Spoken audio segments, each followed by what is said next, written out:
Alors bonjour, bonsoir et bienvenue sur cette chaîne, la chaîne donc, de Dark Whiteness 007. En tout cas, bienvenue à vous, installez-vous confortablement là où vous êtes, que ce soit dans un lit, dans la voiture, peu importe, pour regarder cette vidéo tranquillement.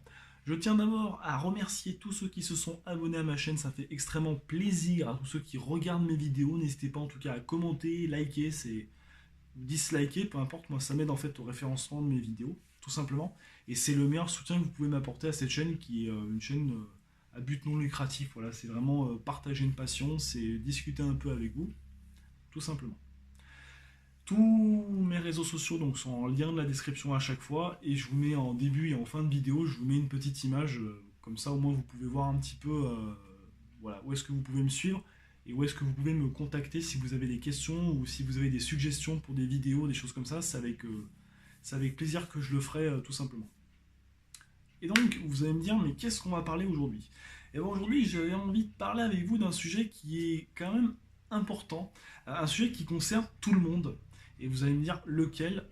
La question qu'on se pose souvent, comment bien choisir son smartphone?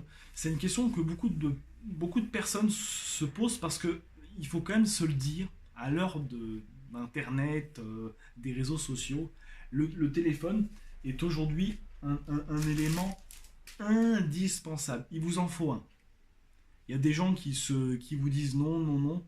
Aujourd'hui, avec un téléphone, on fait tout. On paye avec un téléphone, on dort avec son téléphone, on mange avec son téléphone, on prend la douche avec son téléphone, pour certains. Donc aujourd'hui, c'est devenu carrément presque un amant ou une maîtresse à quelque chose près. C'est un peu votre journal intime. Il sait à peu près tout de vous. Voilà. Mais la question que souvent les gens se demandent, c'est Dark Witness, comment bien choisir mon téléphone? Je ne sais pas trop comment faire, j'hésite un petit peu, il y a pas mal de marques qui m'intéressent. Alors moi, je vais vous donner simplement un fil conducteur à suivre pour choisir au mieux votre téléphone. La première chose que vous devez vous poser comme question, c'est le prix. Quel prix vous êtes prêt à mettre dedans? Pourquoi? En fonction du prix que vous êtes prêt à mettre, ça va définir une gamme de téléphones. En général, dans les gammes de téléphones, vous avez ce qu'on appelle les low cost, donc c'est souvent en dessous de 100 euros. Il y a beaucoup de marques qui en font, comme Wiko et bien d'autres. Vous allez avoir ce qu'on appelle les entrées de gamme, on va dire entre 100 et 300 euros à peu près. Milieu de gamme, à peu près entre 300 et 500 en moyenne. Et après, vous allez avoir tout ce qu'on appelle haut de gamme, ultra haut de gamme. On est souvent entre 400 et 400 euros et plus, 1000 euros pour certains, comme pour la marque à la pomme, qui ne cesse de monter ses prix. On ne sait pas pourquoi.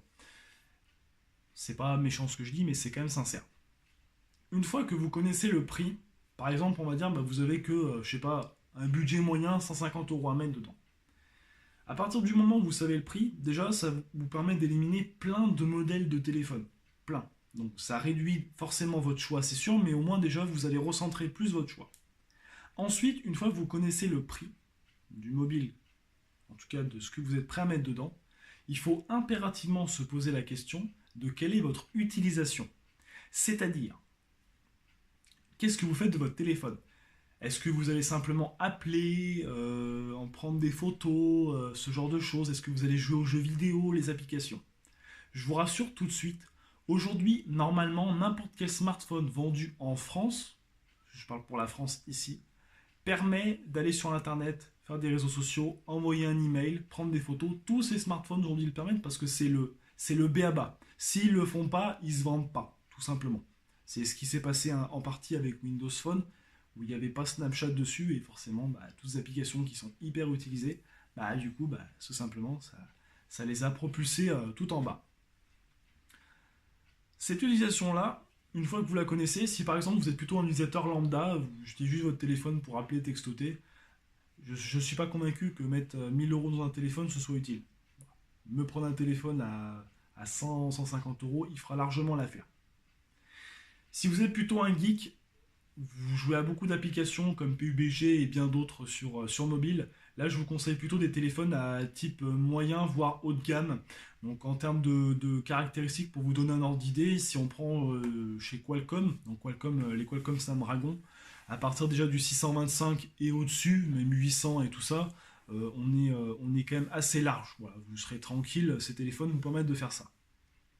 Pour ce qui est par contre de la photo, Je préfère être honnête avec vous. Aujourd'hui, les smartphones, ils se battent énormément sur ce secteur-là, en essayant de vous vanter le fait que leur smartphone, il fait les meilleures photos en basse luminosité, que les photos sont les plus belles, qu'il y a un bon piqué, les couleurs sont bien respectées, il n'y a pas trop de flou, tout ça.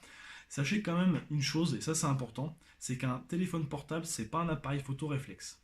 Ce n'est pas le même prix. Dans un appareil photo réflexe, vous pouvez le payer le même prix qu'un smartphone. Il est fait pour faire des photos et de la vidéo. Un smartphone, il n'est pas fait que pour ça. Donc forcément, les capteurs qu'on met dedans ne sont pas les capteurs qu'on met dans ceux des appareils photo, même un appareil photo numérique, pour vous donner un ordre d'idée. Donc vous ne pouvez pas vous attendre à l'image la plus parfaite au monde, c'est pas possible. Aujourd'hui, vous avez des téléphones comme le Samsung Galaxy S9, le Huawei P20 Pro, l'iPhone 8, même 10, qui font de très belles photos, qui en vidéo font de la 4K. Il n'y a pas de problème, c'est bien.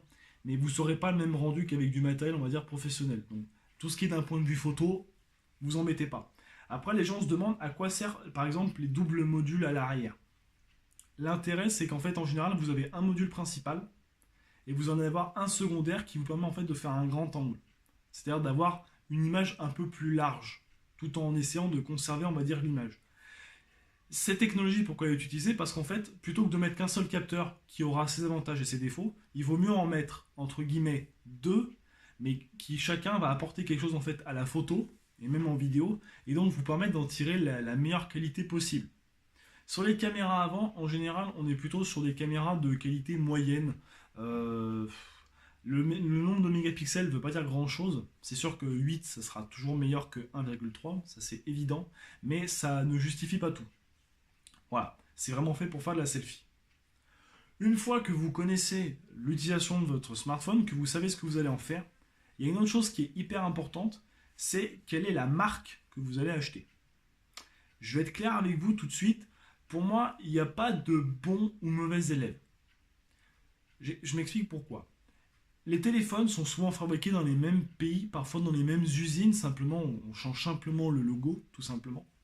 Et du coup, aucune marque aujourd'hui, même en 2018, ne peut garantir que 100% de ces smartphones vont fonctionner pendant 2 ans sans avoir de bug. C'est impossible de dire ça. Celles qui prétendraient vous le dire, bah elles mentent. Je vous le dis tout de suite.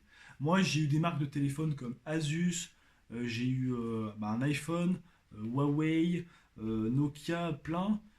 Au bout de Wiko, les téléphones, au bout d'un moment, ils fonctionnaient par dysfonctionner. Au bout de 2 ans d'utilisation, déjà, ils commencent à bugger. Voilà. Même des fois, au bout de 6 mois, j'ai des mobiles chez Asus qui m'ont lâché en moins de 6 mois. Voilà. C'est pas pour décrier, hein, parce qu'Asus, je suis fan de cette marque, mais voilà. C'est pour vous dire que même si on est fan, bah, des fois, malheureusement, on n'a pas le choix. Et aucune marque, même quand vous payez un téléphone des fois à 1000 euros, le téléphone, au bout de 6 mois, il peut vous lâcher. Les raisons sont extrêmement variées. Il faut savoir qu'un téléphone, il y a énormément de composants dedans. Il suffit des fois qu'il n'y en ait qu'un seul qui ne marche pas et votre téléphone, vous ne pouvez plus rien en faire. Il est inutilisable. Donc, la meilleure chose à faire, moi ce que je vous conseille, c'est en termes de marque, prenez déjà un téléphone sous le système d'exploitation qui vous convient. Système d'exploitation, je veux dire Android, iOS, donc de Apple. Vous avez aussi Firefox qui existe. Il n'y a pas beaucoup de téléphones qui sortent sous celui-ci, mais il est sympa aussi. C'est le plus important. La marque, après, honnêtement, c'est un peu subjectif. Après, si vous avez une préférence, n'hésitez pas à aller plutôt, je sais pas moi, vers Asus, vers Huawei. Je sais qu'il y a de très bonnes marques comme ça, au rapport qualité-prix, OnePlus, comme je disais, Huawei, toutes ces marques-là. Il y en a bien d'autres, hein, on est d'accord. Joue quand même vous propose des produits vraiment de qualité tout à fait honorable. Moi, je vous parle en tant que testeur de smartphone, parce que j'en ai déjà testé quand même beaucoup. J'en ai eu pas mal, et je peux vous garantir que la qualité quand même est au rendez-vous. Voilà. Après, le mieux, vraiment pour choisir votre téléphone, voilà. Rappelez-vous le budget, votre utilisation de votre téléphone et la marque que vous souhaitez. Une fois que vous avez mis ces 3 points, vous aurez beaucoup plus de facilité à trouver votre mobile et vous avez moins de chances d'être déçu. Voilà. Si après vous avez des questions à me poser sur quel téléphone plutôt prendre qu'un autre ou quoi que ce soit, vous n'êtes pas sûr, n'hésitez pas à me le demander en commentaire ou dans mes réseaux sociaux. C'est avec grand plaisir que je vous y répondrai. En tout cas, je vous souhaite de passer une bonne fin de journée, une bonne fin de soirée. Voilà, que cette vidéo vous aura plu, qu'elle vous aura été utile. Tout simplement, moi c'est quand même le principal. Et sur ce, voilà, je vous souhaite de passer une bonne fin de journée. C'était Dark Whiteness 007 pour une vidéo tuto, tout simplement, comment bien choisir son smartphone. À la prochaine.